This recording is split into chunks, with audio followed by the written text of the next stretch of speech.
Ça me fait vraiment plaisir d'être ici avec toi aujourd'hui. Bonjour à tous, c'est Léa Gouveac pour encore une petite interview Yes to Life en direct du Grand Palais des Arts Capitales. Je suis aujourd'hui avec Bernard Garot qui expose, avec qui j'ai le plaisir et l'honneur d'exposer avec. Nous sommes un groupe des 19 artistes d'expressionnisme abstrait créé par Alexandre Mas. J'ai déjà interviewé, vous pouvez regarder son interview sur YouTube, welcome. Bienvenue à toi. Merci. Ça me fait vraiment plaisir de t'interviewer. Merci d'avoir accepté de répondre aux 3 petites questions Yes to Life. C'est un plaisir. J'aimerais que tu me parles un petit peu de toi, synthétise un petit peu ta biographie. Bernard, qui es-tu? Voilà. Alors, je suis un artiste suisse et je travaille sur le lien de l'homme à l'environnement. Et en fait, notre société, elle va peut-être pas dans le bon sens. Et moi, je défends la vulnérabilité de l'homme. L'homme fait un impact dans l'environnement, mais aussi est vulnérable par cet environnement. Et j'ai créé plusieurs livres, j'ai 35 ans de carrière. Je fais principalement de la peinture, mais aussi de la photographie, des installations, on peut dire des gravures sur bois en volume et des performances.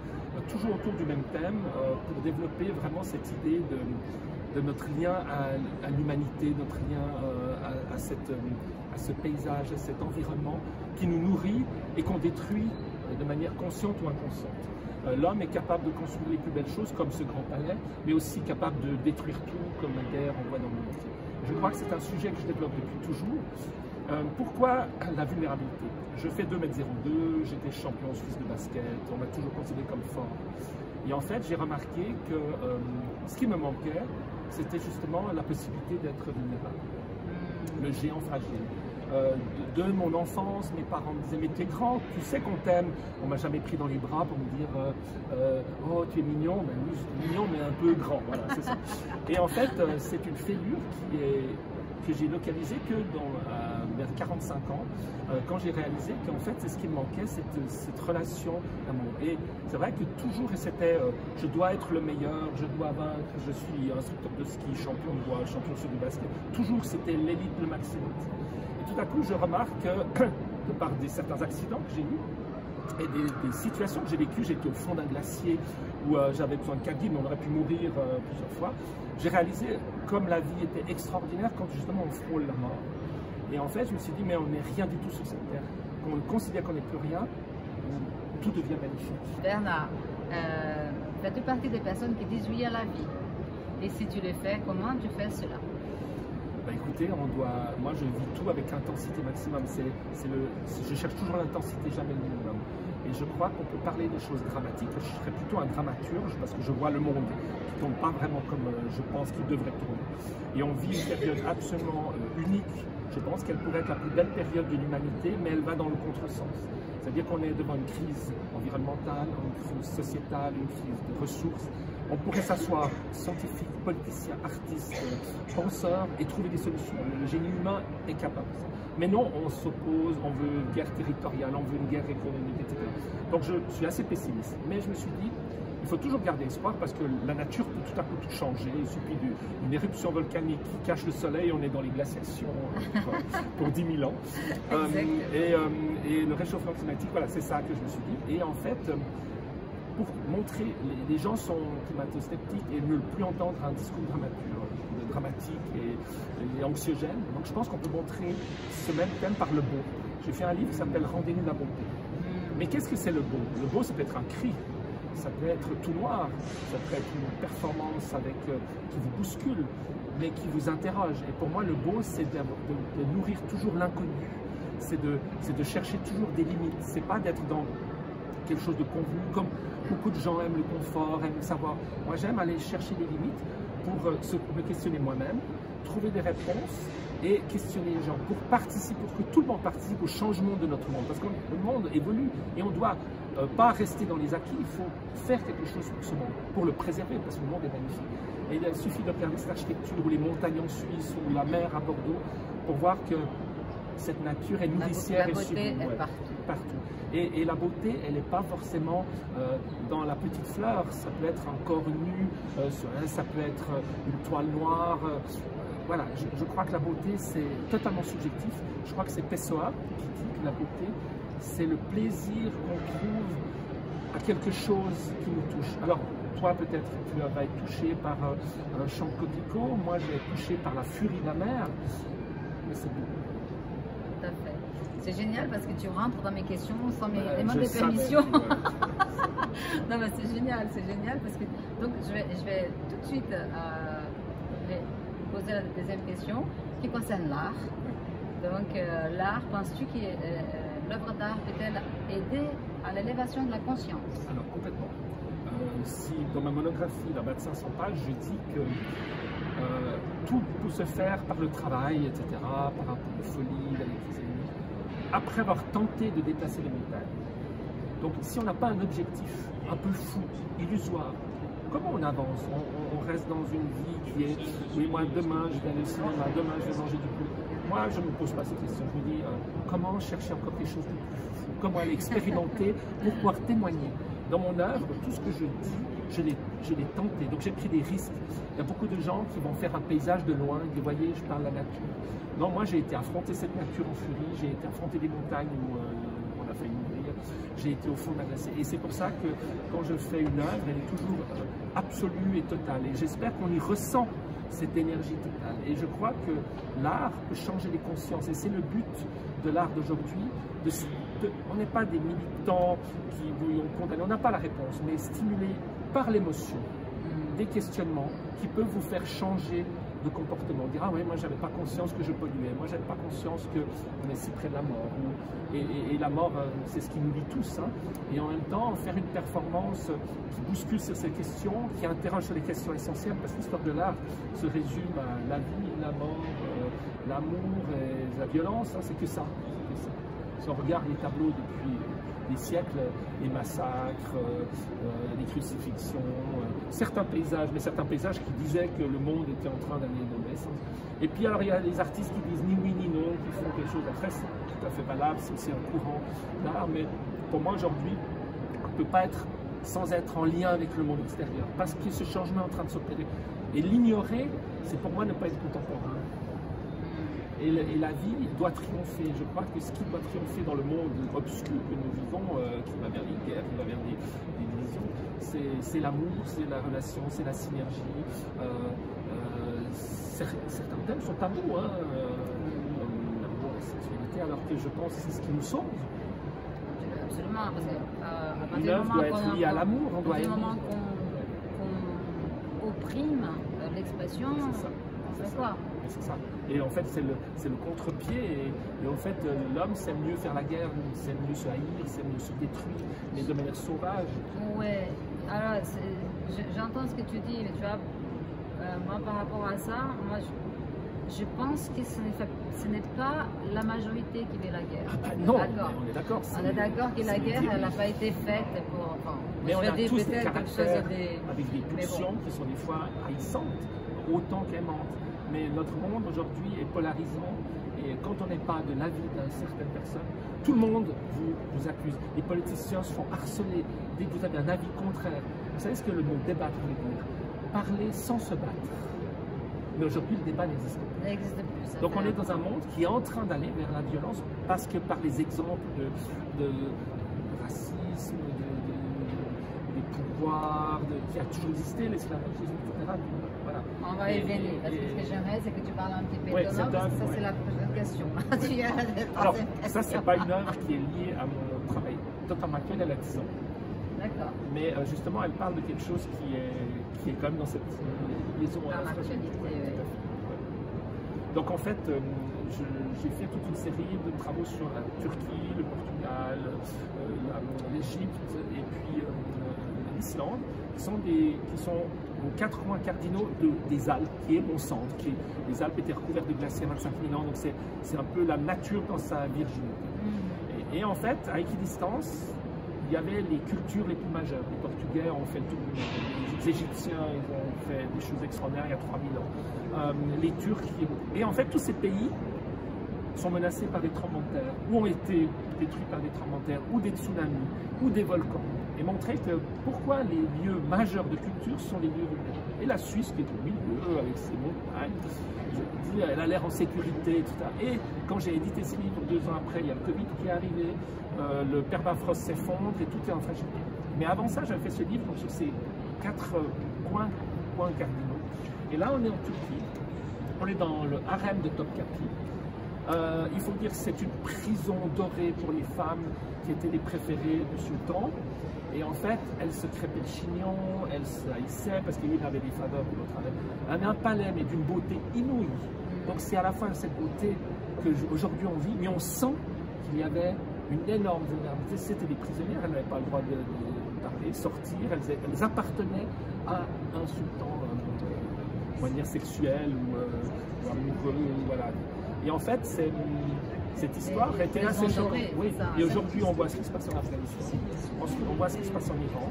On sait que les femmes sont toujours mises, voilà, prises au piège, etc. Donc c'est finalement d'une actualité énorme.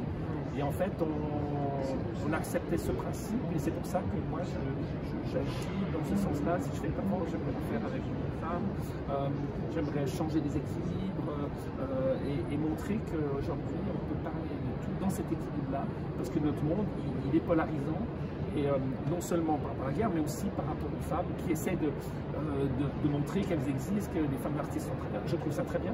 Maintenant, j'ai aussi une critique par rapport à ça. On va favoriser qu'une femme, et des fois, il n'y a pas des très bonnes artistes qui sont favorisées par compensation. Moi, je suis pour l'équilibre naturel et les rencontres, et pour moi, les femmes sont plus intéressantes. Dans les études, on voit en Suisse que c'est les femmes qui sont au premier rang, qui finissent les études, c'est elles qui ont le plus de compétences. Donc, ça doit se faire naturellement, c'est comme si on dit on va faire une exposition qu'avec les grands. Je refuserais parce que c'est pas ça le but, c'est trouver cet équilibre. Et en même temps, c'est notre rôle d'artiste d'être au cœur de ces préoccupations. Je serais sous une dictature, je pense que je condamnerais le dictateur. Je suis dans un monde libre et je vois le monde se disloquer autour de moi, et je veux parler à la fois de la nature, mais si vous voyez certaines de mes photos de glaciers qui ont des bâches, c'est exactement les femmes en monde. Donc j'associe même dans mon projet cette idée de quelque chose qui me choque par rapport à ce manque de liberté. C'est très subtil, fragile et très violent. C'est une violence qui ne s'y pas. C'est pour ça que je pense que les performances, les photos peuvent montrer ça, toujours par le beau, mais on peut parler de ça, il faut le parler. Si on ne le parle pas et on se dit on ne va pas dire parce qu'on va bousculer des gens, là on ne fait pas notre rôle d'artiste qui est de propager des idées qu'on peut ne pas être d'accord. On n'a pas de réponse, on n'a pas non plus le pouvoir, on peut juste susciter une réflexion. Et justement, susciter la réflexion, c'est d'accepter que quelqu'un a la vie contraire et que quelqu'un n'apprécie pas. Ça veut dire qu'on l'a touché. Et s'il ne fait pas un cheminement mental, alors il va être bloqué, il va dire ah, c'est choquant, cet artiste il est catastrophique. Et c'est lui qui ne bouge pas. Bien sûr, bien sûr, parce que c'est l'effet miroir. Alors qu'une toile, une œuvre plastique, ne peut jamais être violente. C'est pour ça que j'aime bien l'idée des fois de compenser avec un acte performatif en face pour montrer que derrière cette histoire-là, il y a un peu plus de profondeur ou quelque chose de plus contemporain, parce qu'une toile doit toujours rester équivoque, c'est-à-dire avoir plusieurs sens, ouvrir l'esprit. Toi, tu vois la beauté, moi j'y vois peut-être la misère. Mais c'est la même chose. Hein. Alors que peut-être une photo, une performance est plus directe dans un sens et complète le sens, parce qu'on veut amener ce sens-là. Dans un concert de musique, le chanteur fait des magnifiques chansons douces et tout à coup il en fait une très violente. C'est exactement ça. Tout à coup il dit mais vous voyez, derrière cette douceur et l'amour que je parle, il y a aussi la violence. Et donc c'est important qu'on ait le spectre des choses et la compréhension. On peut ne pas être d'accord et c'est pas un problème. L'ennemi de l'art, c'est l'indifférence. Et la différence, tu vois, par exemple, ce qui est intéressant, c'est que je suis très grand, et en fait, on m'a toujours dit t'es trop grand, je suis un peu sectarisé parce que je suis différent, comme je pourrais être noir, gay, je sais pas quoi. Et j'ai vécu ça alors que, alors je l'ai compensé en devenant leader, champion, etc. Alors j'ai été acculé, etc. Et j'ai trouvé ça, c'est pour ça que quand on l'a vécu, on est capable, on on est les meilleurs pour apporter ça. Oui, et c'est pour ça que le dialogue avec toi est intéressant. Je suis très grande, t'es petite et je pense qu'il y a des choses qu'on peut faire. Je sais pas. Et pourquoi pas, avec plaisir, oui. Super. Mais je pense que les synergies nous amènent plus loin. Moi, j'ai un travail intense, mais il y a des fois, par exemple, j'ai besoin du regard de quelqu'un pour un avis autre, et en même temps stimuler le travail de l'autre par ça, dans l'équilibre. Moi, j'ai des assistants dans l'atelier, ils me disent, dès le premier jour, tu nous autorises de travailler sur ton tableau. Je dis, mais moi, j'ai les mêmes doutes que tout le monde, et le fait que tu travailles dessus et me donne un regard, je vois comme tu travailles, va me faire gagner du temps dans mes choix. Parce que je ne suis pas le mec qui a la vérité absolue, j'ai les mêmes doutes que tout le monde, je ne le montre pas parce que voilà, mais le plus grand basketteur du monde, il a peur d'aller sur le terrain, il a peut-être se blessé, puis il n'est pas en forme ce jour-là, puis il a peur de décevoir. C'est clair que j'ai une grosse carrière avec le prix de Monaco à 96, le prix Artemis Pion, le prix de ma ville, 2 monographies de 500 pages, un livre dans les musées exposé dans 6 musées en Chine, un musée en Suisse sur 4 étages, mais j'ai tous les jours de la peine à payer mon atelier. Parce qu'en fait, mon combat, il n'est pas... je cherche à bousculer, à questionner, je ne cherche pas à faire des concessions.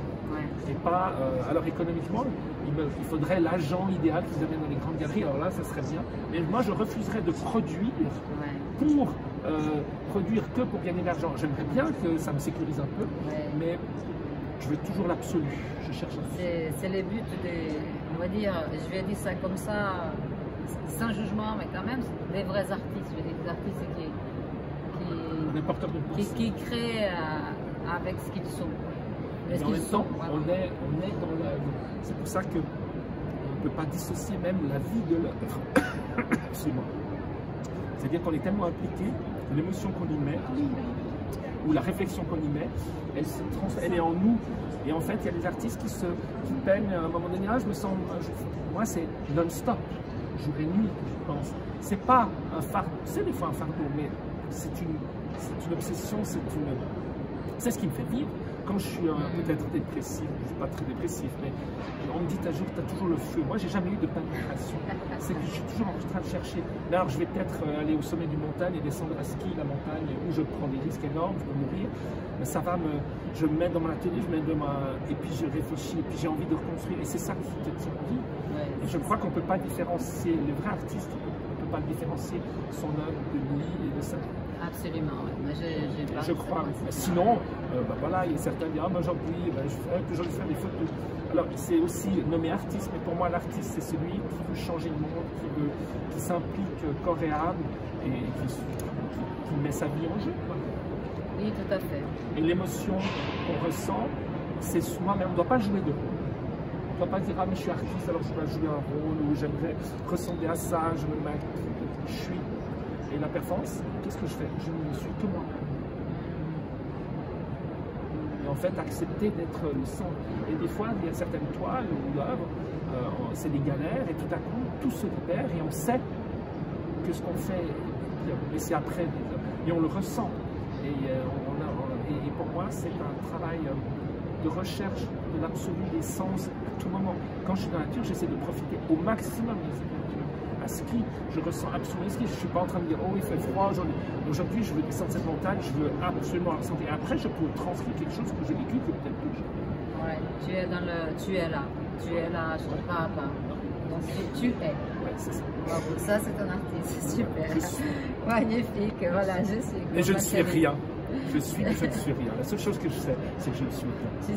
Tu sais, bah oui, ça a été dit, mais... Par les Grecs. Oui, alors je ne suis pas 100% d'accord avec cette expression. Elle est magnifique parce que dans son sens, elle veut dire qu'à la connaissance, elle n'a pas de forme. Je pense que ça se comprend. En revanche, moi, je m'arrêterai où je suis. Parce que je pense qu'on dit on n'est rien, c'est montrer que face à la nature, on n'est rien. Mais on est rempli d'une sagesse, d'une expérience. Comme j'ai dit, le fait que j'ai des expos en Chine, en Russie, j'ai été une année en Espagne, etc. Quand je rentre dans le pays, je vois en 10 secondes, même moins, un artiste qui montre des belles œuvres, mais qui n'ont pas de discours, parce qu'il n'est pas sorti, il n'a pas pris de risque, il n'a pas été se confronter. Ou en Chine, il y a 1,4 milliard artistes, personnes et artistes, il y en a énormément. Donc si vous voulez être remarqué là-bas, il faut vraiment amener quelque chose. Et là-bas, voilà. Et tout à coup, j'ai vu que j'étais apprécié et que je suis même un grand maître là-bas. Et j'ai compris qu'est-ce que je peux apporter et qu'est-ce que je peux me nourrir de. Je ne veux pas imposer mon art, c'est un dialogue, c'est un bridging.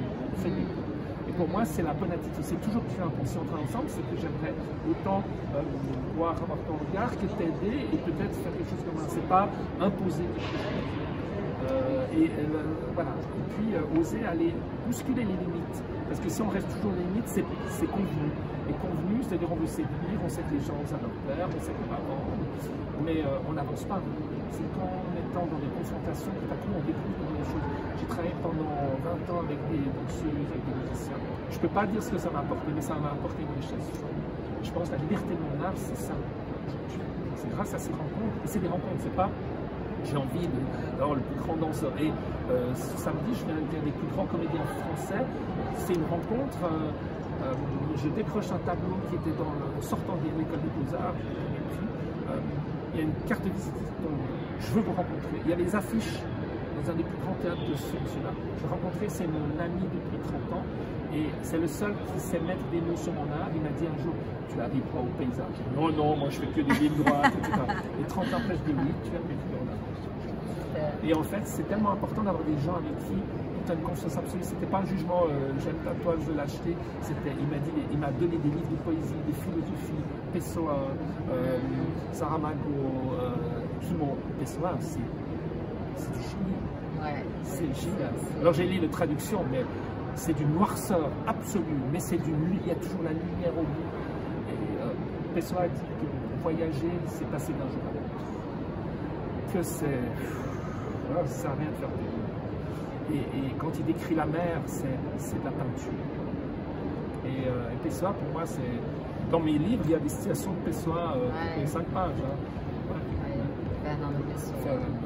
Donc, tu vois, ce lien aux autres cultures, c'est ce qui me nourrit. C'est ma propre culture, je l'ai, je sais que je suis né ici, j'ai forcément des échos de cette culture inconsciente, mais nul n'est proche dans son pays, donc moi je me nourris des autres parce que c'est la différence qui m'enrichit. Tout à fait, c'est ça, hein. C'est pas en regardant son nombril tout le temps que et en allant voir ces chefs-d'œuvre dans ces pays, ça m'a émerveillé et m'a donné encore plus de conscience de ce qu'on est face au monde, de la fragilité, parce qu'effectivement la Suisse est considérée comme un paradis sécuritaire, mais n'empêche, nos montagnes s'écroulent, les glaciers meurent, et c'est même plus dramatique que moi. Donc en fait, ça montrait que la Suisse est aussi un lieu extrêmement fragile et permission. Chaque fois qu'on parle, chaque fois qu'on... Ça bouge, ça y est, ça. Et alors, c'est la question qui fâche. Ah. On va voir. Donc, c'est une question qui concerne l'actualité. Oui. Voilà, comment, justement, moi, tu as déjà parlé pas mal de choses qui pourraient tout à fait rentrer dans cette question. Donc, elle a déjà un peu résumé. Donc, tu vas résumer alors pour le coup.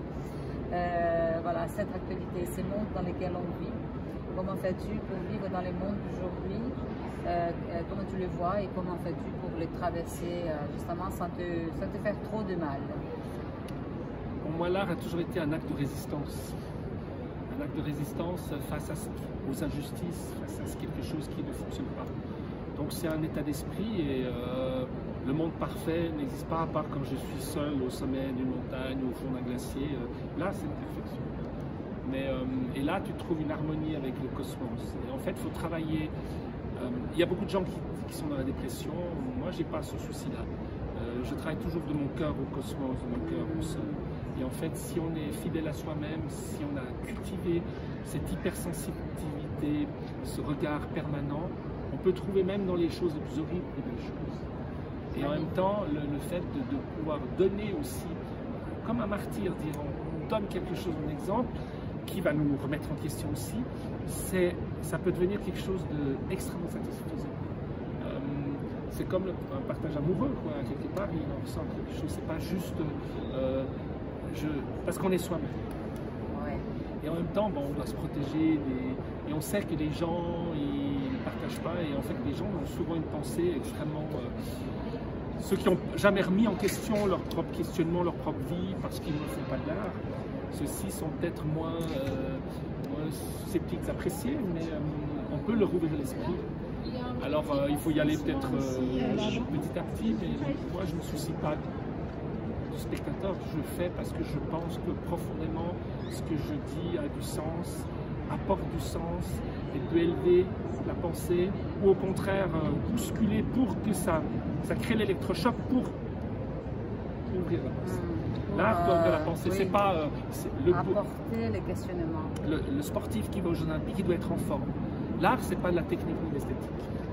C'est une base. Si on n'a pas la technique esthétique, ben voilà, on est pas artiste après. Et on voit tout de suite ceux qui ont la peine à faire. Et au-delà de ça, nous, on doit aller dans l'émotion. C'est Deleuze qui dit que le degré le plus élevé de l'art, c'est l'émotion. Et cette émotion, c'est peut-être quelque chose qui dépasse le beau dans le sens premier, que ça doit être des belles couleurs, en harmonie, etc. Pour certains, comme je dis, ça peut être tout le monde se mettre un cri, c'est ce cri de sincérité. Et on ressent cette sincérité dans la dramaturgie profonde qui m'éveille, qui me dit waouh, et qui laisse pas indifférent. Donc ça peut pas être indifférent par rapport à un plaisir absolu, mais aussi par rapport à une violence qu'on a vue, qui nous fait réfléchir sur notre propre. Ah ouais, mais c'est vrai qu'on est tous violents. Ah mais on est vraiment violents, mais peut-être il faut que je participe. Comment je peux participer? Parce qu'on doit être interactif avec notre monde. On ne peut pas juste se contenter de vivre en autarcie et de se fermer aux autres.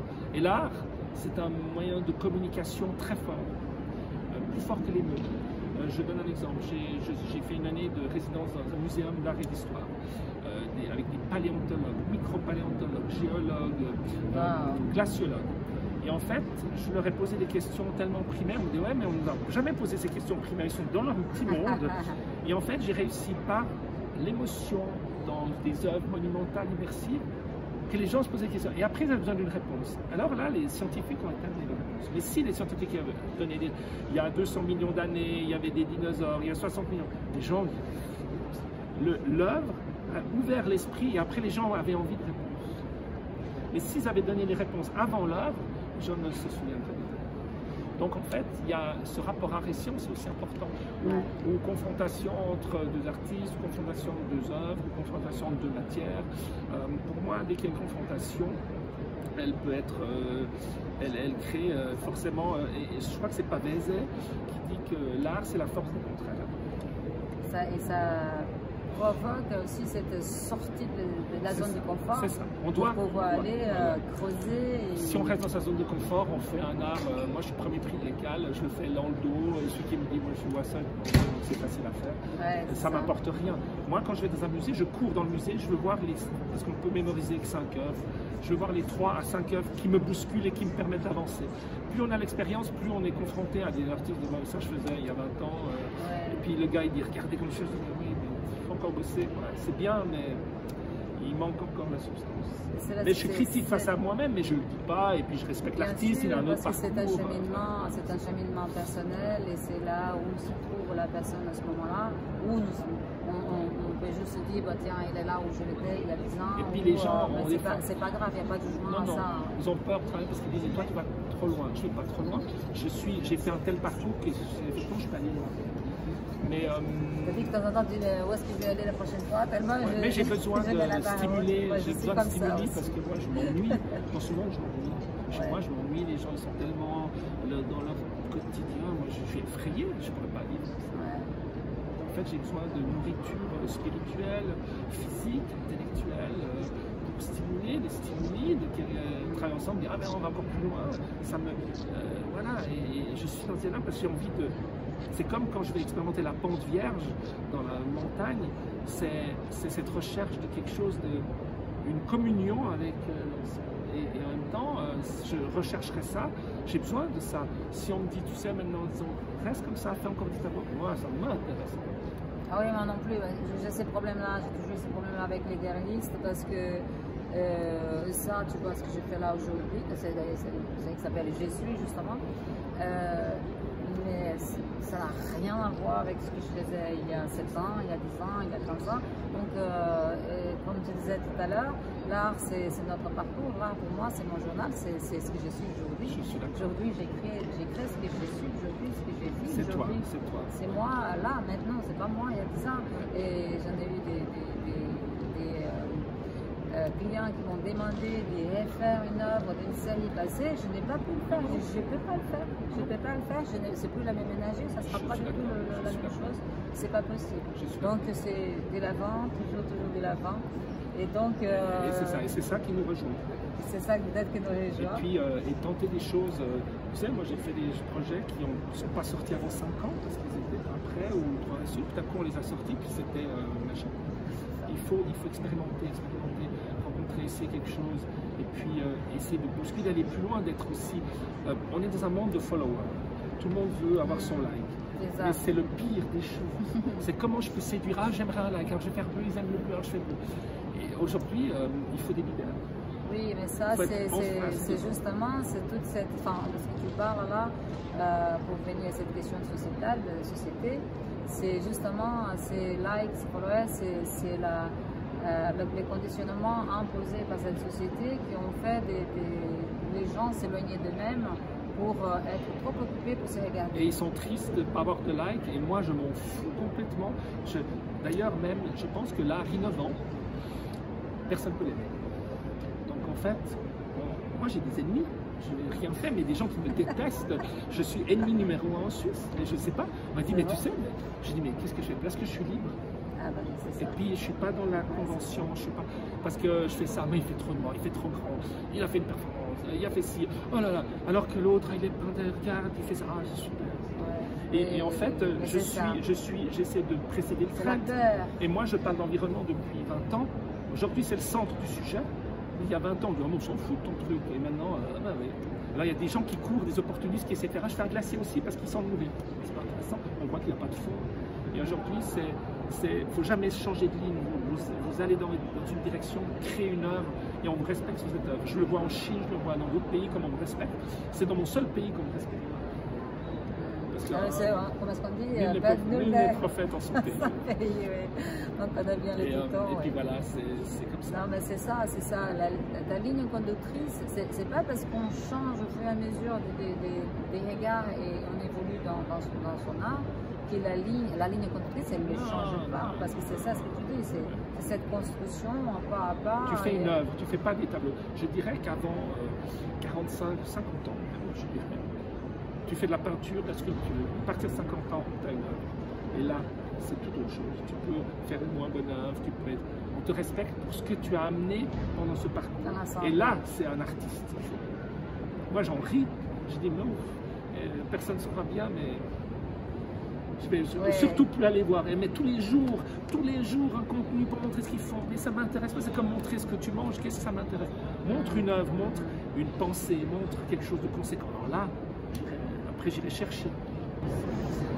Oui, mais c'est ça, c'est les produits de notre société. Encore une fois, moi je suis presque dans la compassion, même pas presque, je suis dans la compassion pour cette situation qu'on voit présentement dans le monde. Par cette absurdité, aberration, je ne sais pas comment dire, mais comment est-ce qu'on a pu faire une sorte que l'homme, parce que je parle de façon générale, qu'on puisse arriver à être là en train de... Oui, bien entendu. Et justement, parce qu'on a été mené à ça, c'est vraiment ça, mené vers une économie aujourd'hui. Le superficiel, le joli. L'homme, l'être, il n'a pas de place dans la société telle qu'elle est conçue aujourd'hui. Il est juste encore un pion qui permet l'économie qui va, je ne sais pas où, mais sauf là au bien-être même du peuple, pour parler de la grande masse. Pour dire la vérité sort de la bouche des enfants. J'ai vendu une fois une œuvre à des politiciens très influents, banquiers, riches, etc., qui veulent comme je rentre chez eux, puis par principe, on donne qu'à un garde. J'amène une œuvre, c'était pas facile. Je n'avais aucune émotion. Je me suis dit, je la prête un jour, je suis sûr que ce soir je la reprends. Le soir, elle me dit non, vous l'achetez. Je dis pourquoi? Quand nos enfants sont rentrés, ils disent enfin quelque chose de bien. Ils ont ressenti l'émotion, ils n'ont pas jugé l'esthétique, la technique, la taille, le prix, l'homme il est trendy ou pas, il a 3 millions de followers ou pas. C'était le cœur. Et en fait, on peut pas cacher à un enfant d'aller voir des mauvaises œuvres, on peut pas le redire, c'est pas bon. Et il voit pas l'esthétique dans le sens intellectuel du terme. Il ressent la liaison, ouais. Et en fait, ça c'est la vérité. Oui, ça c'est la vérité, je suis 100% d'accord. Et puis hier, avec celle qui faisait les énergies au bal, je suis sûr que toutes les œuvres ne résonnent pas. Ah, c'est possible, oui. Parce qu'il y a cette sincérité qui cherche dans cette vibration qui résonne. Après, c'est une autre, la spiritualité, le chamanisme. Bon, bah, je pense qu'en fin de compte, il n'y a rien qui est séparé en fin de compte. Je suis d'accord. Après, il faut justement connaître les notes pour arriver à les percevoir ou à les écouter. Mais à mon avis... l'énergie que tu mets, elle se transmet. Après, il y a des erreurs importantes, mais ça c'est la base. Un ski, moi je skie pas en réfléchissant, le poids c'est instinctif parce que je suis instructeur de ski, donc je sais techniquement extrêmement bien skier. Et après je recherche le plaisir justement à aller chercher les sensations limites, mais c'est plus en train de me dire mon Dieu, on cherche des mouvements intérieurs, on se concentre même sur son équilibre. La montagne, on la voit en entier, on n'est pas en train de regarder 10 mètres, c'est un trou. Si on se trouve, on va le passer. On est dans une autre dimension. Et l'art, c'est amené à cette autre dimension. Je rigole parce que quand je skie très mal, j'ai dû aller 4 fois au ski. Je suis brésilienne, donc tu vois, le ski, il n'y a pas beaucoup de neige chez moi. Et je me souviens quand j'ai commencé à faire du ski, justement, je me mettais sur le ski et je disais, je vais tomber, je me jetais. Je connais exactement le truc. Alors bon, moi, je suis un instructeur un peu taré. Je vais t'amener sur une pente très raide où tu ne pourras pas faire l'erreur. Ah non, mais ça mais si tu tombes, tu n'auras pas de conséquences parce que tu vas glisser, c'est pas un problème. Et c'est là que je vais voir, si tu te crispes, tu tombes de toute façon, et si tu fais le mouvement, tu auras un plaisir tellement décuplé que tu vas enchaîner la pente et tu sais skier. J'ai fait ça avec une Russe, j'ai appris à skier en un jour à descendre des pistes rouges. Elle ne savait pas skier au début. Mais elle avait du courage, j'ai dit tu dois me faire une confiance absolue. Ah oui, non, mais on m'a fait la même chose. Mon ex-mari était aussi moniteur.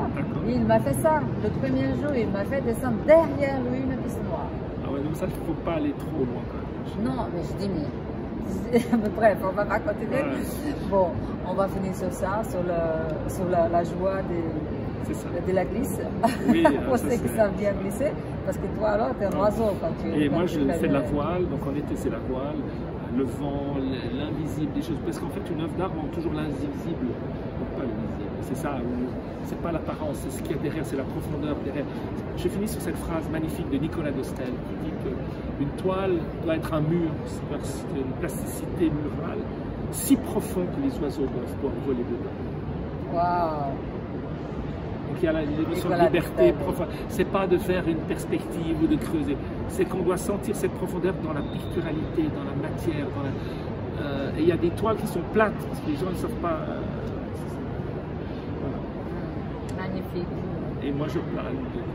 Et toi tu planes dedans et on en plane. Mais c'est ça. Avant la vie c'est ça en fait. C'est dans le chaos, il faut avoir arriver à avoir cette capacité de planer, malgré le chaos, je suis là. Mais heureusement qu'il y a le chaos. Parce que s'il y a trop d'ordre, c'est insupportable. Oui, mais bon, trop de chaos, en ce moment, quand même, il y a quand même ça s'est bousculé de tous les côtés. Je ne sais pas si tu les vois, mais moi, je les descends comme ça. Et je trouve que c'est bien parce que c'est presque. Les chaos, c'est la préparation de la sortie, de l'éjection de la lumière, je dirais ça. Et c'est ce que je ressens, malgré tout ce qui se passe aujourd'hui dans le monde. On parlait de comment on se sent, tu parlais de ce monde qui est en train de se détruire de multiples façons. Il faut trouver des manières polyvalentes, polyartistiques pour exprimer ça. Toi, tu fais de la sculpture, de la peinture, on pourrait très bien arriver sur des photos et des performances en complément, pour encore dire la même chose autrement, pour aller peut-être encore plus loin et l'utiliser ou pas l'utiliser. Voilà, je trouve que c'est important. On doit être témoin de notre monde et dire des choses. Et moi, j'ai une soif de dire. Mais en fait, c'est une quête aussi pour soi. Se mettre en danger fait qu'après, on a une adrénaline. Quand j'ai été dans ces trous, en 50 mètres sous la glace, j'avais la peur de ma vie. Mais quand je suis sorti, je voulais redescendre immédiatement. J'aimerais en retrouver d'autres maintenant. Génial. Merci. plaisir. Merci beaucoup. Bon, on n'a pas dit merci Merci aux spectateurs. aux viewers. Merci à tous ceux qui vont regarder. Merci beaucoup de regarder les petites interviews Yes to Life. Et merci vraiment. Merci beaucoup. Au revoir. À la prochaine petite interview. Au revoir.